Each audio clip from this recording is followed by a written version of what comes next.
Lección 9 para el 3 de marzo del 2012. La Biblia y la historia. Versículo de memoria. Yo soy el Alfa y el Omega, principio y fin, dice el Señor, el que es y que era y que ha de venir, el Todopoderoso. Apocalipsis 1:8. El principio y fin, la primera letra del alfabeto griego alfa y la última omega. El comienzo y el final, dice el Señor. En este versículo podemos apreciar cómo Dios tiene el control desde el inicio hasta el final, en términos humanos, en términos de lo que es finito. El Señor es el Todopoderoso, el que es, el que siempre ha sido y vendrá. Pensamiento clave: nuestro Dios obra en la historia y por medio de ella nos ha dado poderosas evidencias para la fe. En otras palabras, la historia lo confirma, la existencia de un Dios poderoso, de un Dios que no tiene parangón. Dice la introducción: ¿es la historia humana una serie de acontecimientos sin significado? ¿O hay una meta específica de acuerdo con un plan? La Biblia indica que esto último es lo cierto. Los escritores bíblicos insisten en que Dios dirige la historia y se revela en ella. Pero no toda historia revela la voluntad de Dios. Los humanos están libres para hacer elecciones que influyen sobre la historia. El punto es que aunque Dios obra por medio de la historia, Él no es la causa de todo lo que sucede.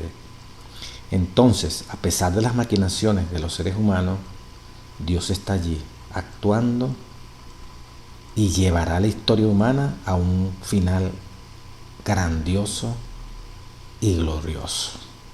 Esta semana exploraremos cómo Dios ha actuado en la historia y por medio de ella. Pudiéramos decir, vamos a analizar el significado de la historia de acuerdo con la Biblia. ¿Qué es la historia? A diferencia de la manera como la conciben los seres humanos, todo este mundo desde que se inició hasta nuestros días, ¿hacia dónde conduce? ¿Qué pasará en el futuro? ¿Qué significado tiene el pasado? El presente que actualmente estamos viviendo, ¿a qué responde? ¿Es un accidente? ¿Es una casualidad? ¿Es obra de los seres humanos? Bueno, eso lo vamos a ver en el transcurso de la lección. El día domingo 26 de febrero, el pasado y el futuro. Dice el folleto: la historia humana se enseña en general como la historia de las civilizaciones. Los hechos importantes suelen ser los que afectaron el desarrollo de estas civilizaciones. Algunos alegan que los asuntos humanos son como el resto de la naturaleza, esencialmente cíclico, repitiendo sin fin el nacimiento, el crecimiento, la madurez, la decadencia y la muerte, sin un comienzo o un final importante. La esfera del reloj puede ser engañosa. Mientras las manecillas giran y giran, pueden dar la ilusión de que el tiempo avanza en ciclo. Pero esta no es la realidad. La vida humana corre sobre una línea, no por un círculo renovable. El tiempo, de acuerdo con la Biblia, es una calle de una sola mano. En otras palabras, para los seres humanos, para los historiadores comunes, los acontecimientos humanos son luchas que ocurren. Es la historia de los seres humanos, de las civilizaciones, donde se destacan actos que son para ellos, los humanos, de gran significado. Una independencia, una liberación, una emancipación. Eso para el humano es muy relevante, ¿verdad? Una guerra, una batalla, una revolución.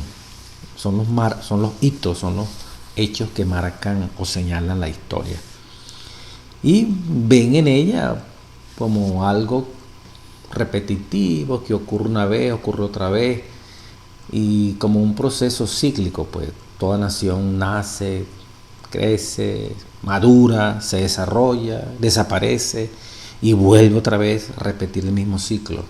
Como las manecillas del reloj, comienza 12, 1, 2, 3, 4, 5, 6, 7, 8, otra vez llega a las 12 y vuelve otra vez a dar la vuelta. O sea, siempre es lo mismo. Entonces la historia para muchos la ven de esa forma cíclica, pero una forma cíclica en el sentido circular, repetitivo, ¿verdad? Sin fin, de una forma infinita, siempre será así. Las civilizaciones, los pueblos nacen, crecen, maduran, llegan finalmente, se autodestruyen, vuelven a ser una civilización que crece, madura, finalmente se dañan, perecen y surge otra civilización.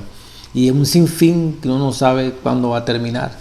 Esa es la concepción sin Dios. Pero en el concepto de Dios, sí, hay un ciclo, como dice Eclesiastés 1:8-9, ¿verdad? Como dice la palabra de Dios, voy a leerlo. Dice el libro de Eclesiastés 1:9, ¿qué es lo que fue? Eclesiastés 1:9, lo mismo que será. ¿Qué es lo que ha sido hecho? Lo mismo que se hará, y nada hay nuevo debajo del sol. ¿Hay algo de que se pueda decir, he aquí, esto es nuevo? Ya fue en los siglos que nos han precedido. Así dice el sabio Salomón en la palabra de Dios. Si hay un ciclo, ¿verdad? Se repite la historia en el sentido de que el ser humano vuelve con las actitudes pecaminosas, con su odio, con su envidia, con su orgullo, con su soberbia, con su deseo de poseer, de tener, ¿verdad? De engrandecerse, la historia de las civilizaciones. Y desde el punto de vista humano se ve muy razonable, como dice Salomón, ¿verdad?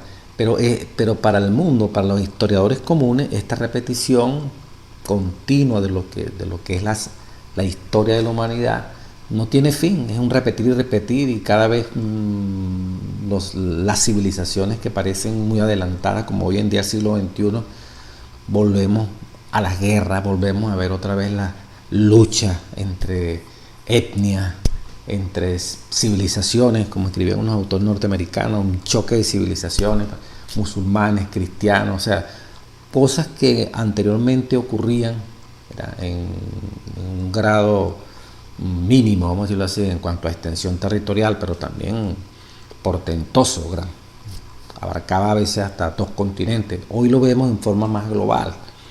Entonces, en ese sentido, la historia pareciera que se sigue repitiendo, pero bíblicamente hablando, aun cuando Salomón dice esto, estos ciclos, ¿qué es lo que fue ayer? Lo que va a ser mañana. ¿Cuál es el futuro? El mismo de lo que pasó en el pasado. El hombre ambicioso, guerrero, soberbio, desobediente a Dios, otros obedientes a Dios. A diferencia de esa historia humana, nosotros llevamos un propósito. De acuerdo a la Biblia hay un propósito. Este repetir del ser humano, su conducta cada vez, primero, se va deteriorando más. Segundo, el Espíritu Santo se va retirando, el hombre se va haciendo más perverso, pero tiene un fin. Para Dios, la civilización tiene un comienzo y tiene un fin. Hablando como civilización, todas las generaciones en el planeta Tierra. Tuvo un comienzo con Adán y tiene un fin. No es algo que se va a repetir indefinidamente y quién sabe hasta cuándo. No, nosotros sí sabemos el hasta cuándo. Muy pronto Cristo regresará en forma triunfal y le pondrá fin a la historia de las civilizaciones humanas. ¿Cuál es el final? Millones y millones de seres humanos desobedientes desecharon la oportunidad de deslastrarse de las ataduras del príncipe de este mundo, ¿verdad? Muerte eterna, y un grupo de millones también de seres humanos y millones de seres humanos que aceptaron la libertad del pecado, la libertad de la esclavitud, de la civilización, del odio, del satanismo, y muy pronto estar con Cristo en el reino de los cielos. Entonces, esta historia llena de tumultos, de guerras, de conflictos, no es como la manecilla del reloj dando la vuelta y la vuelta y la vuelta. No, esto tiene un final feliz con el regreso triunfal de nuestro Señor Jesucristo.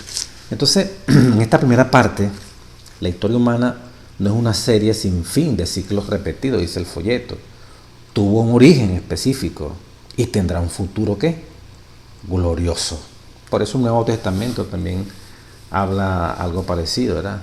En 2 de Pedro 1:21, los hombres de Dios inspirados, llenos del Espíritu Santo, cuando profetizaron, cuando advirtieron de las cosas que tienen que ver con el futuro, no lo hicieron por voluntad humana, fue Dios mismo que les habló, fueron inspirados por el Espíritu Santo.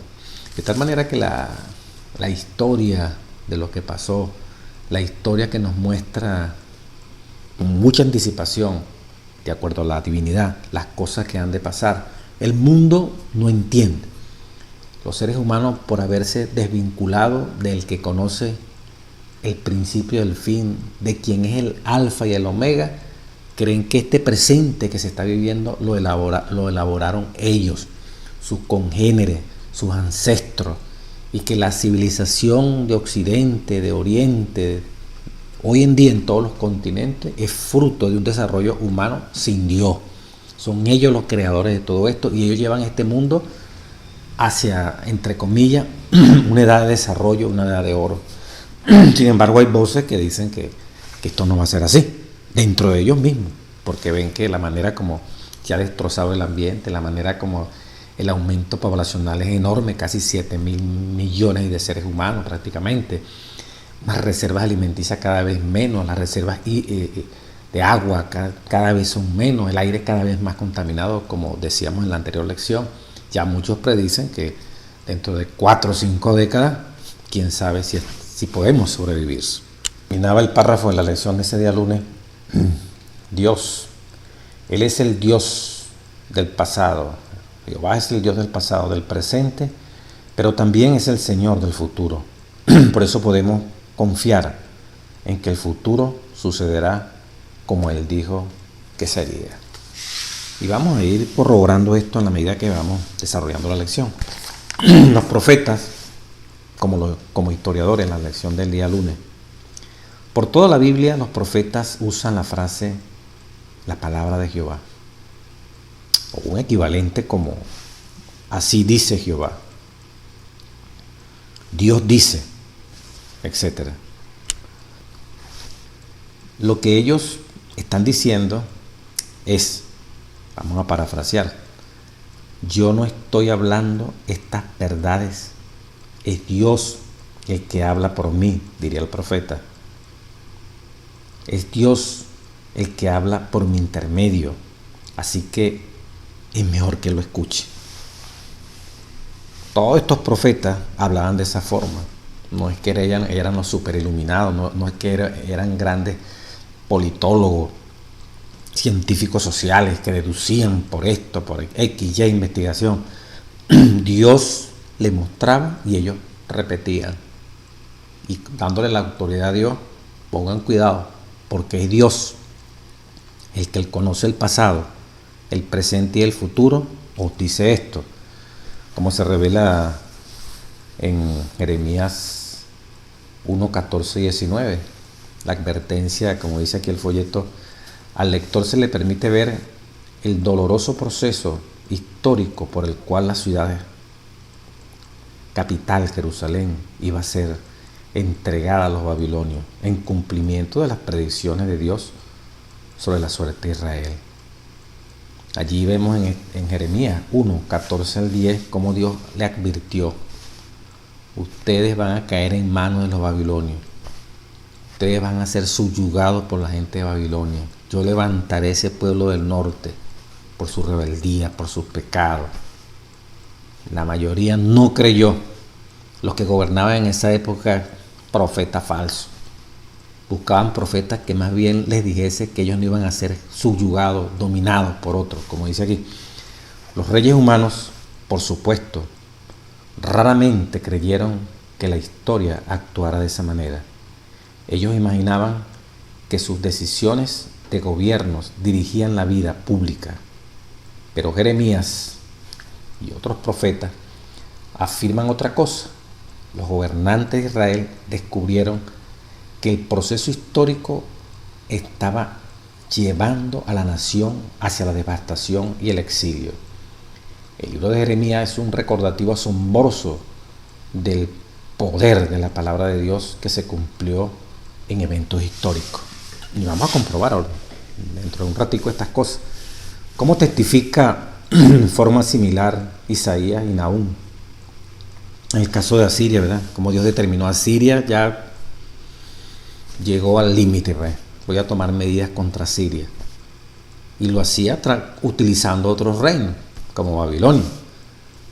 Este poder infinito de Dios que se ve en la historia humana también se exhibe en la naturaleza. Así como Dios gobierna, ¿verdad?, sobre los hechos humanos, también actúa sobre los hechos de la naturaleza.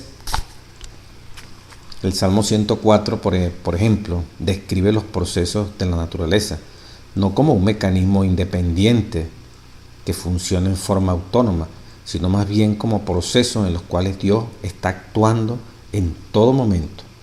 La Biblia no describe a Dios como que creó el mundo y luego lo dejó solo, en completa sujeción a las leyes naturales. Las leyes naturales forman parte, en realidad, del modo en que Dios sostiene el mundo. Y todas estas leyes existen solo porque Él las creó y las mantiene. Dicho de otra forma, ¿verdad? No fue que Dios hizo estas leyes y se fue para otra parte. Dios actúa sobre esas leyes, hasta las puede modificar como Él quiere. Dios está pendiente de cómo sale el sol, de cómo cae la lluvia.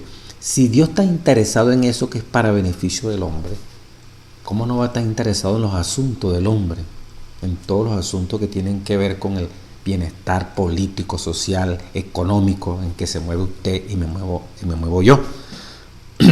Lo interesante es que los hombres miran con su ojo terrenal lo que los hombres están haciendo y no son capaces de trascender que a esta altura de la historia del 2012 hay un hilo profético, hay un hilo, un recorrido desde Adán y Eva hasta este momento, lleva una marca, va señalando, va marcando una ruta que se corresponde con un proceso histórico divino profético que muestra, si quisiéramos hoy saber en qué momento estamos, perfectamente lo podemos ver de acuerdo a la profecía y ubicarlo en la profecía.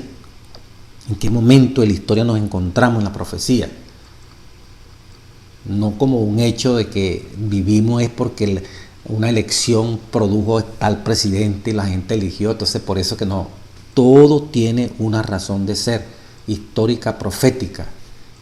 Ningún gobernante está allí por su propia cuenta, está respondiendo a un propósito, aun cuando ellos no se den cuenta, aun cuando ellos puedan elegir libremente. Dios conoce perfectamente hacia dónde son las tendencias de los que siguen al príncipe de este mundo y que dirigen este mundo, como también los que son las tendencias de quienes Él puede dirigir y sabe hacia dónde tienden los intereses de los que se dejan llevar por Cristo Jesús y los que se dejan llevar por el príncipe de este mundo.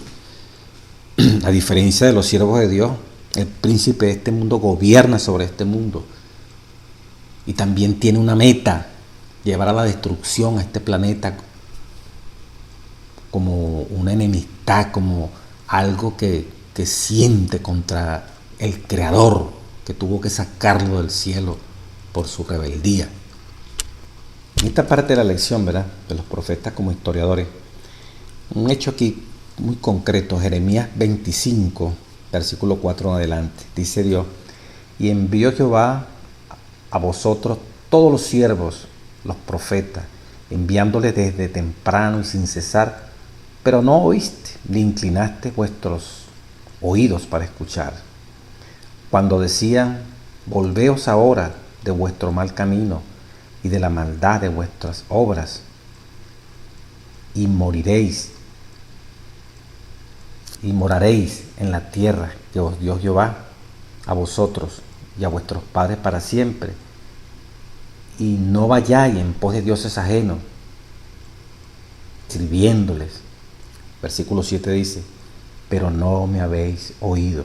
Abrevio, versículo 8: por tanto, así ha dicho Jehová de los ejércitos, por cuanto no habéis oído mis palabras, he aquí enviaré y tomaré a todas las tribus del norte, dice Jehová, y a Nabucodonosor, rey de Babilonia, mi siervo, y los traeré contra esta tierra y contra sus moradores.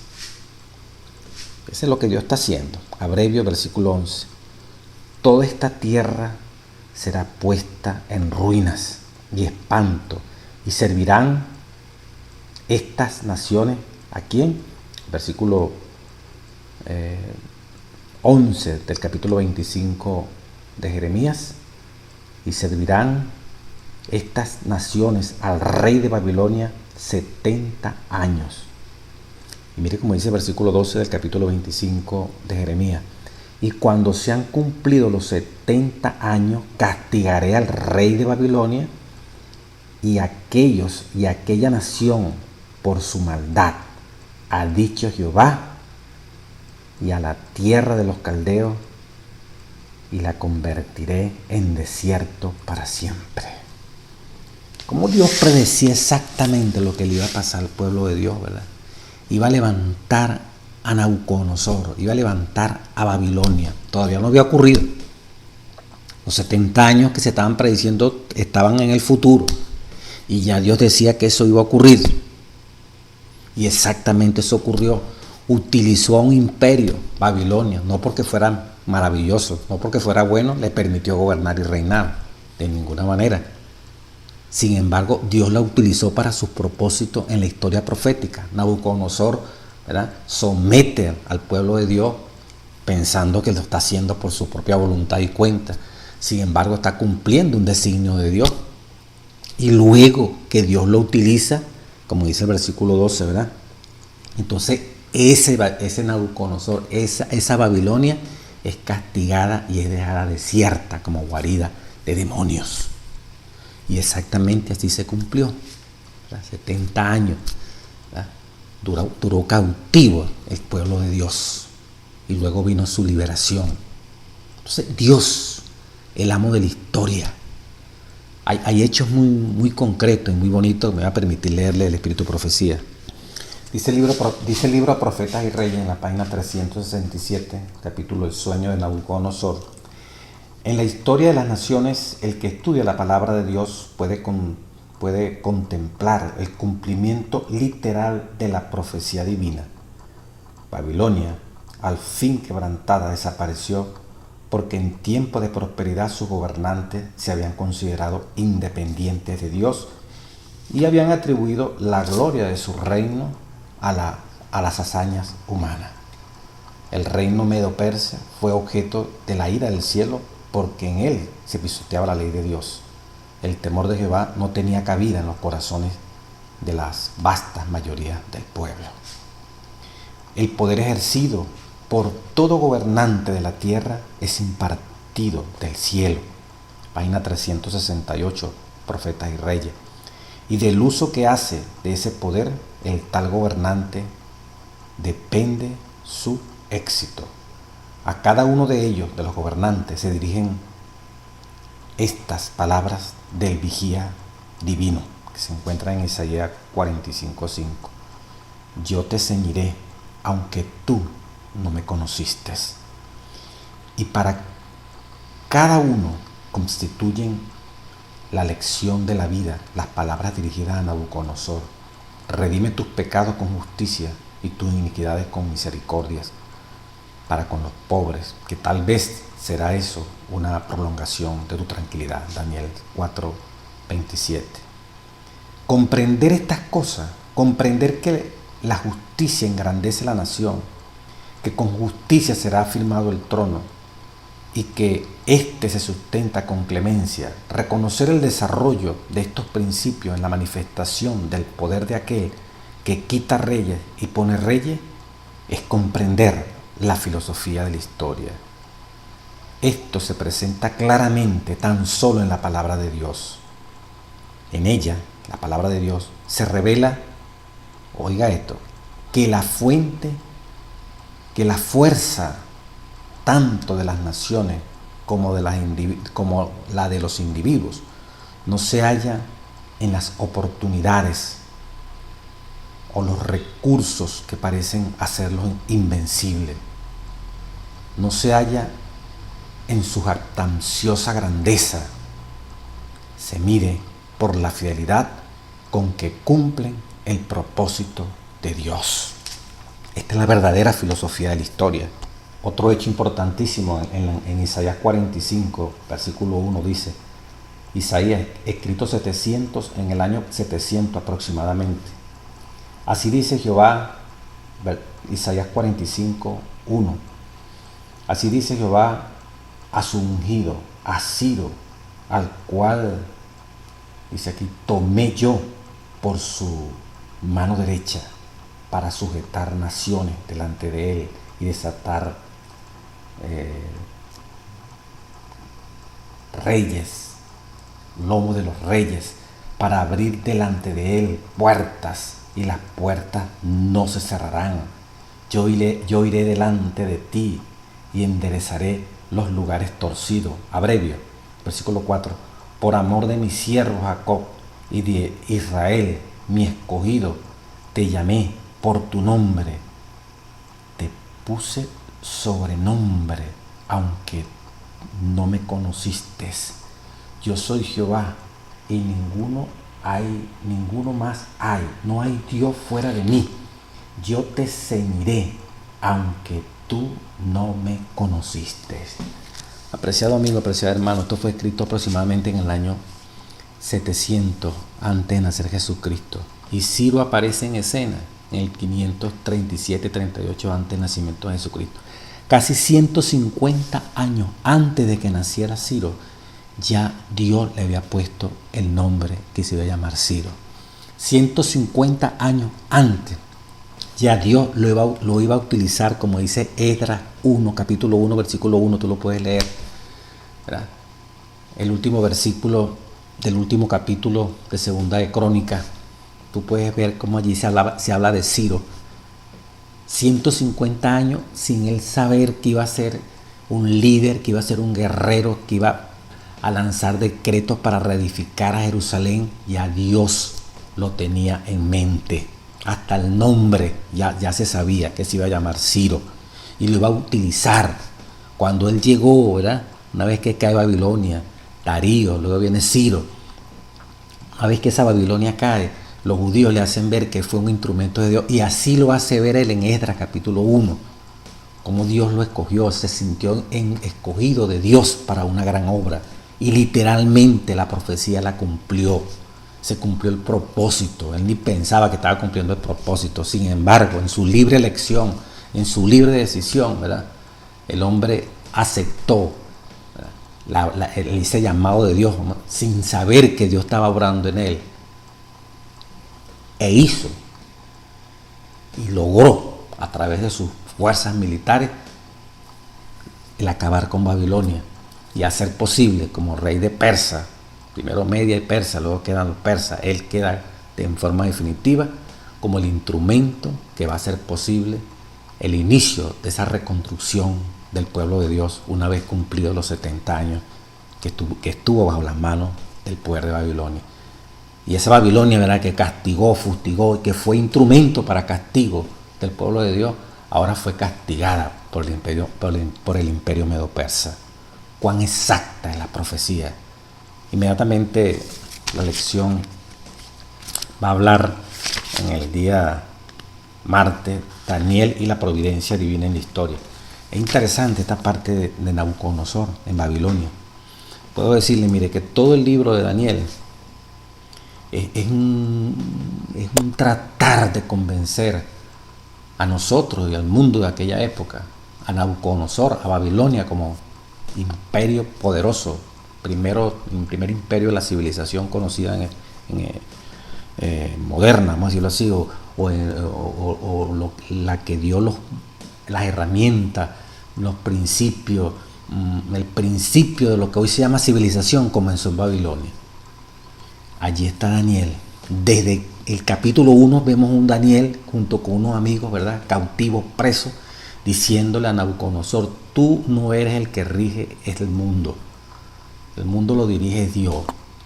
Desde comer hasta dirigir una nación, todo lo dirige Dios. Y el capítulo 1 es excelente, ¿verdad?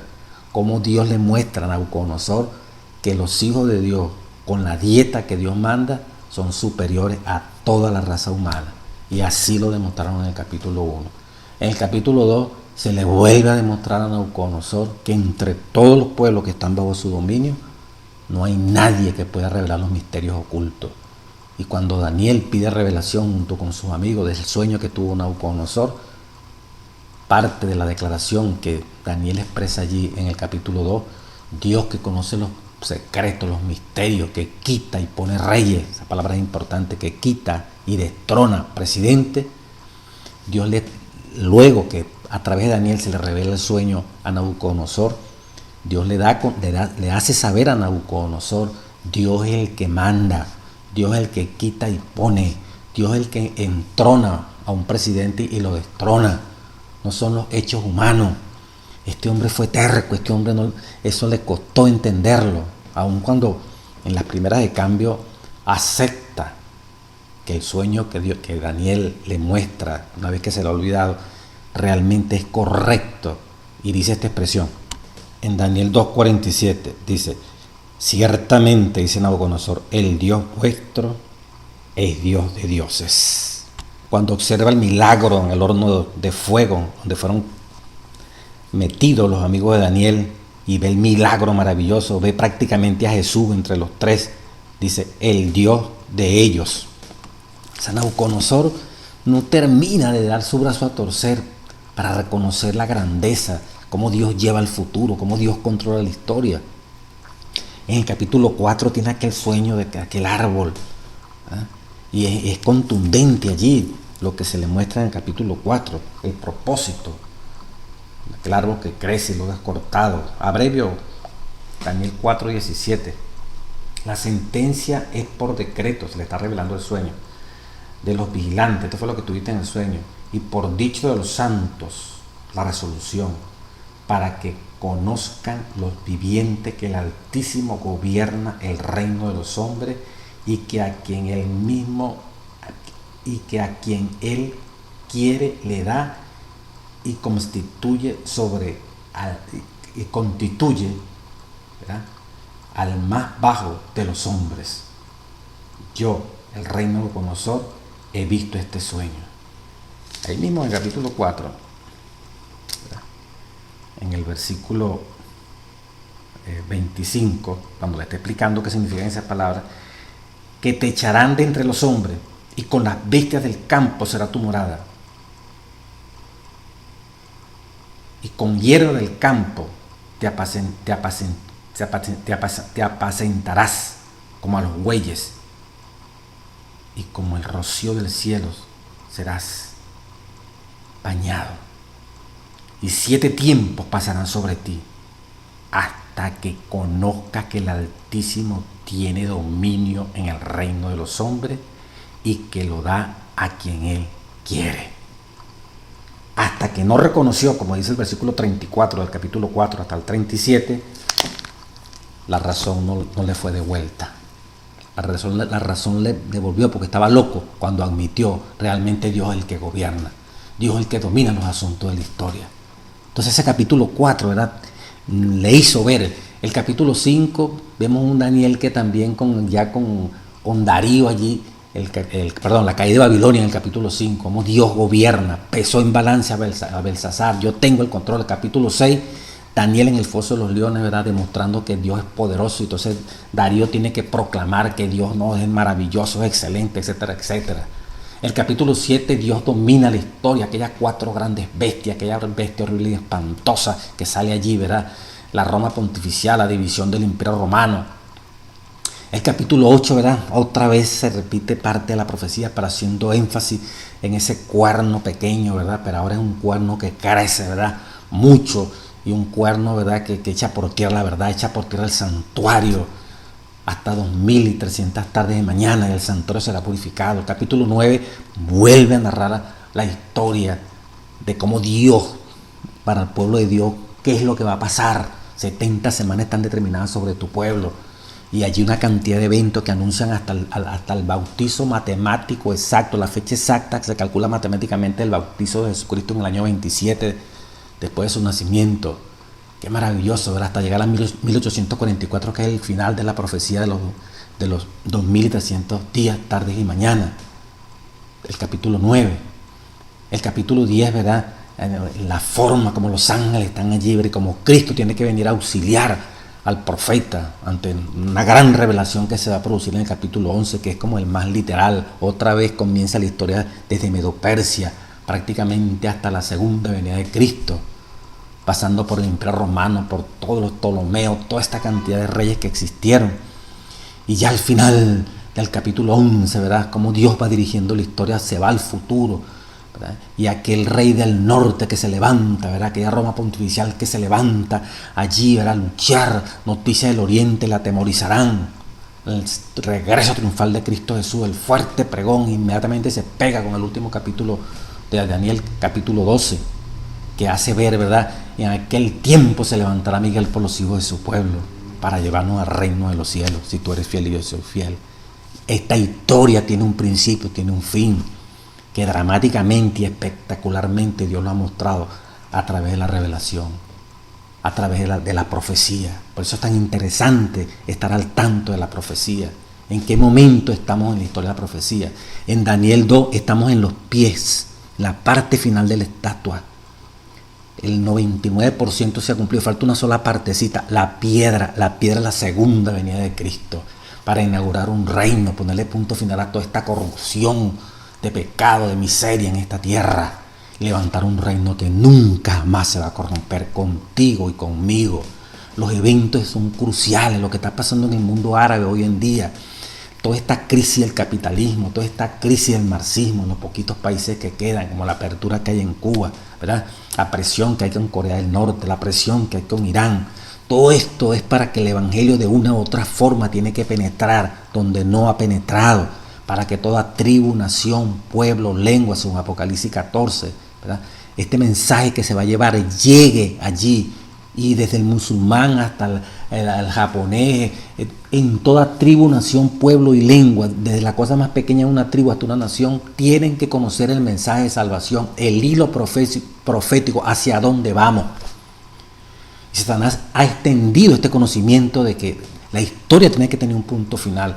En la parte de las religiones orientales, en los hinduistas están esperando a Kalki, que es el Redentor, el Salvador, para ponerle punto final a esta historia. Los budistas esperan a Maitreya para que también le ponga punto final a la historia de esta tierra. Y el personaje más notado ahorita que se comenta, ¿verdad?, Ahmadinejad, presidente de Irán, está esperando al imán oculto, que es Mahdi. Póngale cuidado, búsquelo en internet. Está esperando ese Redentor que para él va a venir con Cristo Jesús, y Cristo Jesús va a ser un súbdito de Mahdi, uno de los descendientes de Mahoma, que viene, ¿verdad?, para establecer el islamismo en todo el planeta Tierra y acabar con Satanás y todas esas cosas. Ellos lo están diciendo, por el lado de los chiitas, por el lado musulmán, ¿verdad?, con estas creencias en Mahoma. Entonces, todo indica, ¿verdad?, el mundo, Satanás sabe que esto va a ocurrir y lo está predicando a su manera. Pero el evangelio, de acuerdo a la profecía, también tiene que llegar a toda tribu, nación y lengua para decirle a todos los seres humanos: vamos hacia el fin, vamos hacia una patria mejor, donde no habrá más llanto, ni dolor, ni muerte. El fin de la historia, cronometrado, nivelado, llevado paso a paso por la santa y plena voluntad de nuestro Dios. En la parte del miércoles, el gran conflicto y la historia. No importa cuán caótico y fuera de control pareciera estar la historia humana. La historia humana no se desarrolla en un vacío. Repito, no importa cuán caótico y fuera de control pareciera estar, la historia humana no se desarrolla en un vacío. Hay un drama, una lucha entre dos principios radicalmente diferentes. La gran controversia. Solo con este trasfondo podemos comenzar a comprender la historia humana y lo que ella significa. Esto es real. Esto ha debido ser la primera parte del folleto, de la lección que estamos analizando. Yo quiero leerle el libro de educación, la página 173. Dice, una maravillosa representación simbólica dada al profeta Ezequiel durante su destierro en la tierra de los caldeos enseña esta lección. Ezequiel recibió la visión en un tiempo en que estaba abrumado por los recuerdos tristes y presentimientos inquietantes. La tierra de sus padres estaba desolada, Jerusalén despoblada. Mire el contexto. El profeta mismo era extranjero en un país donde reinaba la ambición en forma suprema, la crueldad. Por todas partes veía manifestaciones de tiranía, de injusticia. Su alma estaba afligida y se lamentaba día y noche el profeta. Pero los símbolos que le fueron presentados revelaban un poder superior al de los gobernantes terrenales. Entonces allí viene Ezequiel 1.4, ¿verdad? Versículo 26 y 10.8. A la orilla del río Quebar, Ezequiel vio un torbellino que parecía proceder del norte, una gran nube, un fuego que se recogía dentro de sí mismo, la cual nube tenía un resplandor alrededor, y de en medio del fuego una como refulgencia de bronce acicalado. 4 seres vivientes hacían mover numerosas ruedas entrecruzadas. Por encima de todo esto había como la apariencia de una piedra de zafiro a semejanza de un trono, y sobre la semejanza del trono una semejanza como la apariencia de un hombre por encima de él. Y se vio en los querubines la forma de la mano de un hombre por debajo de sus alas. Las ruedas eran de un arreglo tan complicado que a primera vista parecían estar en confusión, pero se movían en perfecta armonía. Las ruedas eran empujadas por seres celestiales, sostenidas y guiadas por las manos que había debajo de los querubines. Sobre ellos, en el trono de zafiro, estaba el Eterno, y alrededor del trono un arco iris, emblema de la misericordia divina. Así como la complicada semejanza de rueda estaba bajo la dirección de la mano que había debajo, dice la página 174 del libro de Educación, de la sala de los querubinos, el complicado desarrollo de los seres humanos está bajo el gobierno divino. En medio de la lucha y el tumulto de las naciones, aquel que se sienta por encima de los querubines dirige aún los asuntos terrenales. Tiene significado para nosotros la historia de las naciones que sucesivamente han ocupado el tiempo y lugar asignado y han dado inconscientemente testimonio de la verdad cuyo significado ignoraban. Dios ha asignado un lugar en un gran plan a toda nación y a todo individuo de hoy en día. Hoy los hombres y las naciones son medidas por el nivel que tiene en su mano aquel que no se equivoca. Todos deciden su destino por propia elección, y Dios dirige todo para la ejecución de sus propósitos. Esa maquinaria tan compleja, esas ruedas, la visión que veía, eso es el mundo turbulento que pareciera que a dónde va a llegar esto, dificultades, inseguridad, crisis económica, terremoto, tsunami, calentamiento global, hombres cada vez más perversos. Mientras más hay más sabiduría, más temor hay que esa sabiduría se revierta en destrucción con armas que ni siquiera nos imaginamos, con invenciones cada vez más horribles para someter, para controlar, para tomar posesión de la individualidad del hombre, para controlar el hombre. Toda la informática, ¿verdad?, se perfecciona para los controles cada vez más perfectos, de tal manera que cada ser humano donde esté, sea ubicado, se conozca qué cree, qué no cree. Y pareciera entonces que esto no tiene acomodo, pareciera que esto está tan enredado que nadie lo va a poder arreglar. Sin embargo, había una mano que estaba allí dirigiendo aquellas ruedas, alguien sentado por encima de toda esta confusión, que es tu Dios, es mi Dios. Él lleva el control de este mundo, aun cuando pareciera que es una lucha de clase, como dicen los comunistas, aun como si pareciera que es una lucha de individualismo, ¿verdad? El que prospere más es el que va a sobrevivir, como si fuera las leyes aquellas de la mar, compañero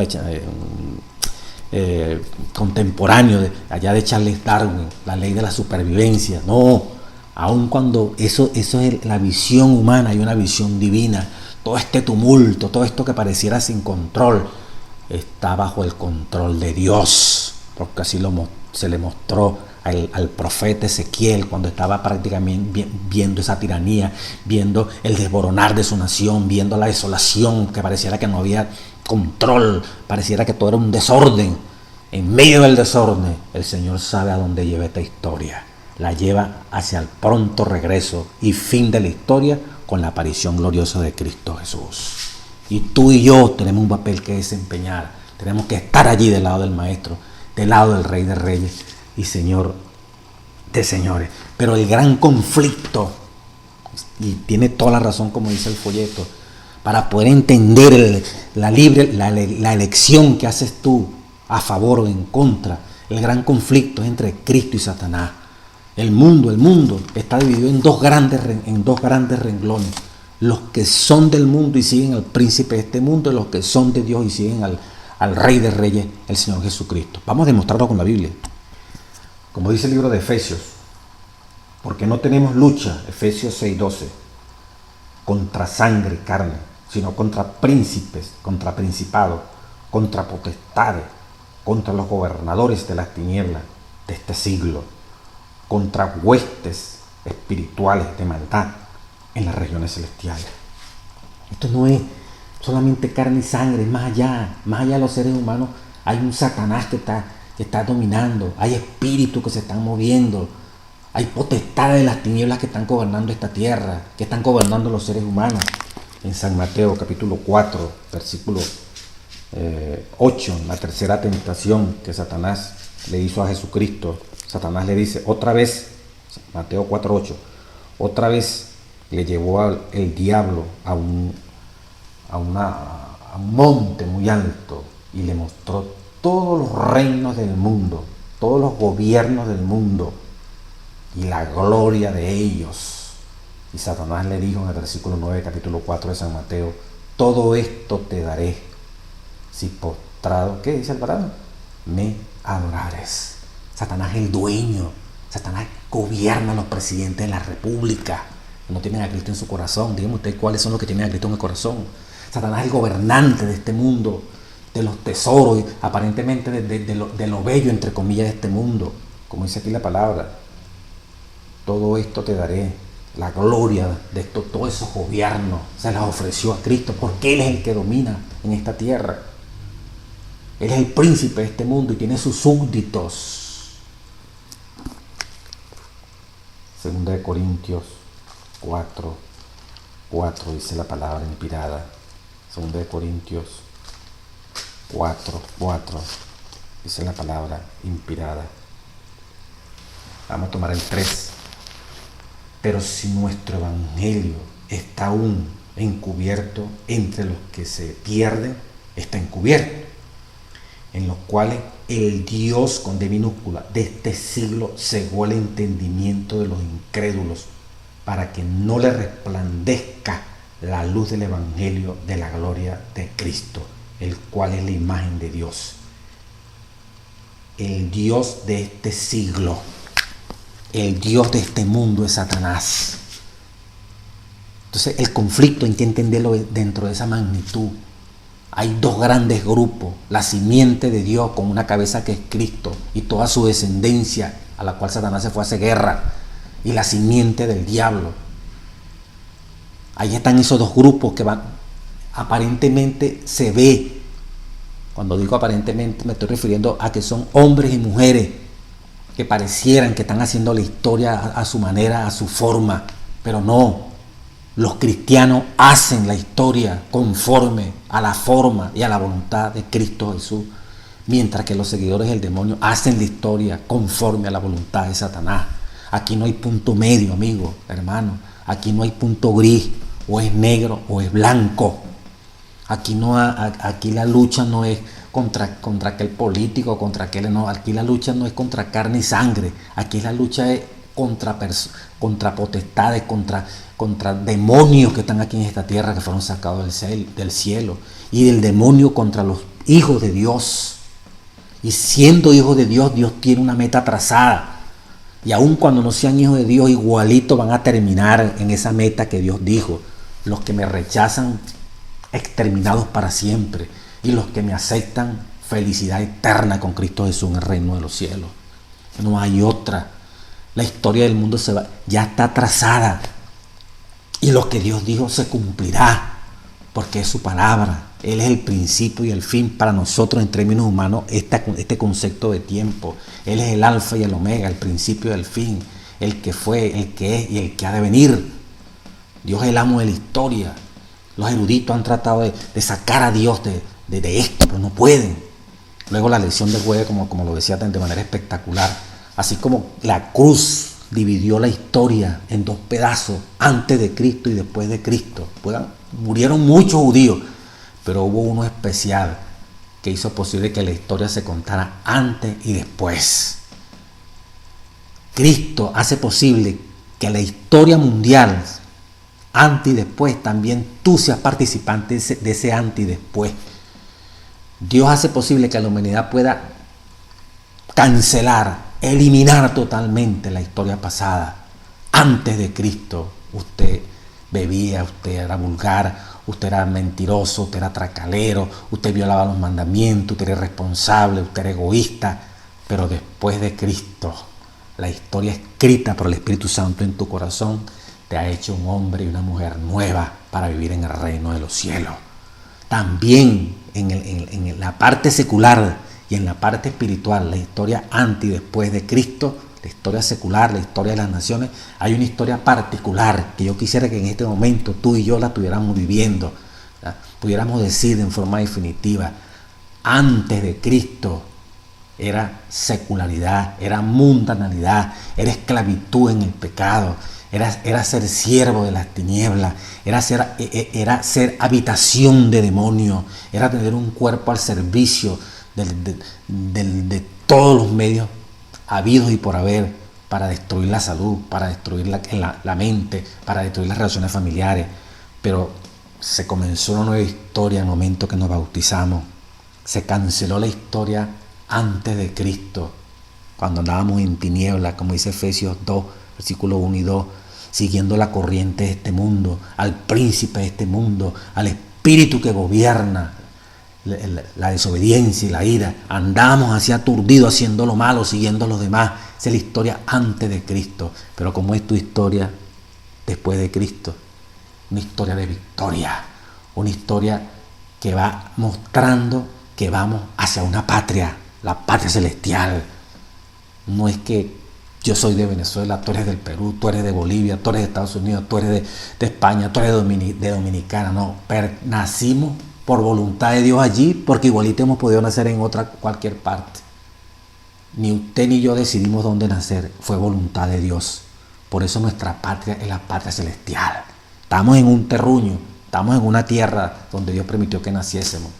Fue voluntad de Él para que allí nos preparásemos para tener acceso a esa patria celestial que ya está preparada para ti y para mí. Ese es el fin de la historia que Dios ha predicho para ti y para mí. Satanás está derrotado. Por eso el último versículo del capítulo 16 de San Juan, vamos a leerlo. San Juan 16:33 dice: estas cosas, dice Jesús, os he hablado para que en mí tengáis paz. En el mundo tendré aflicción, pero confiad, yo he vencido el mundo, dice el Maestro. Y en Apocalipsis 12, versículo 7 dice: después hubo una gran batalla en el cielo, Miguel y sus ángeles luchaban contra el dragón, y luchaba el dragón y sus ángeles, pero no prevalecieron, ni se halló su lugar para ellos en el cielo. Y fue lanzado fuera el gran dragón, la serpiente antigua, que se llama Diablo y Satanás, el cual engaña al mundo entero. Fue arrojado a este planeta Tierra, y sus ángeles fueron arrojados con él. Entonces oí una gran voz en el cielo que decía, Apocalipsis 12:10, ahora ha venido la salvación, el poder y el reino de nuestro Dios y la autoridad de Jesucristo, porque ha sido lanzado fuera el acusador de nuestros hermanos, el que los acusaba delante de nuestro Dios día y noche. Dice Apocalipsis 12:11. Y ellos, los fieles, tú y yo, si somos fieles a Cristo Jesús, le han vencido por medio de la sangre del Cordero y de la palabra del testimonio de ellos, y menospreciaron sus vidas hasta la muerte. Por lo cual, alegraos cielos y los que moráis en los cielos. Ay de los moradores de la tierra y del mar, porque el diablo ha descendido a vosotros con gran ira, sabiendo que tiene poco tiempo. Apocalipsis, palabra de Dios. Como ustedes ven, el diablo prepara sus ejércitos, prepara todos sus seres, ¿verdad? Para que si no consigue en este momento una adoración universal, su propósito es lograrlo, como dice Apocalipsis 13, todo el mundo adorará a la bestia, a su sistema, todo el mundo se postrará bajo ese sistema económico, político, religioso, como dice Apocalipsis 17, y el propósito del demonio es que no hayan seres humanos que le rindan la verdadera adoración como creador, como redentor, como salvador, como el dueño de la historia, que de principio a fin nos indicó desde Génesis 1 hasta el Apocalipsis 22 qué iba a pasar. Génesis 1:2, el hombre perfecto. Génesis 3 en adelante, la caída del hombre, hasta el capítulo 20 de Apocalipsis. La historia de más de 6.000 años, el hombre en pecado, el hombre posesionado por el demonio, pero también el hombre posesionado por el Espíritu Santo, por Cristo Jesús. Y los últimos 2 versículos del Apocalipsis, el fin de la historia, con Cristo tú y yo en el reino de los cielos. Los dos extremos se unen, los 2 primeros capítulos del Génesis, hombre perfecto, y los 2 últimos capítulos del libro de la Biblia, del Apocalipsis, capítulo 21 y 22, con Cristo Jesús en el Edén, en el reino de los cielos. Capítulo 20, fin del pecado, fin de la historia, y con Cristo en el reino de los cielos. Amigo, hermano, que esto sea de bendición y de fortaleza, y que muchas otras cosas de la historia que está presente, la profecía que está sucediendo hoy, nos preparen para ese regreso triunfal de Jesucristo e iniciar una historia que nunca terminará en la eternidad con Cristo Jesús.